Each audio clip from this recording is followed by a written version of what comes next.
Tetapi bagi orang yang kulitnya hipersensitif, SLS itu bisa menyebabkan gatal-gatal. Lanjut nih Pak, semakin banyaknya busa sabun, nyuci pakaiannya jadi semakin bersih. Nah, ini jawabannya nih sama seperti apakah kalau kita keramas semakin banyak busanya semakin bersih. Apakah kalau kita sikat gigi banyak busanya semakin bersih? Jawabannya belum tentu. Ya, busa tuh sering dikait-kaitkan sama namanya SLS dan sodium laurat sulfat, dan itu bagus kalau buat untuk menyuci yang lumpur. Tetapi bagi orang yang kulitnya hipersensitif, SLS itu bisa menyebabkan gatal-gatal.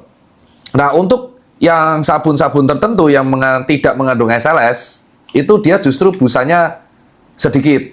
Tapi apakah kemampuannya itu berkurang? Enggak.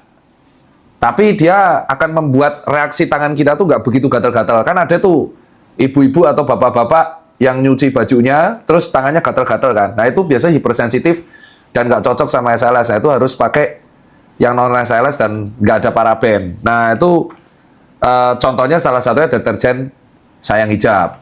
Dan saya juga, kalau kulitnya itu hipersensitif. Jadi kalau saya itu dingin, suhunya ekstrim, itu kering terus gatal-gatal. Itu alasan kenapa saya sampo-nya juga non-SLS, sabun mukanya non-SLS, sabun mandinya non-SLS, dan sampai deterjennya juga non-SLS. Karena hipersensitif, tapi bukan berarti SLS itu jelek. Bagi beberapa orang ya, kalau misalkan lumpur ya masih diperlukan. Cuman bukan berarti yang non-SLS itu nggak bagus, karena busanya dikit. Nggak, tetap proper-proper aja, dan justru akan membuat tangan kalian lebih adem.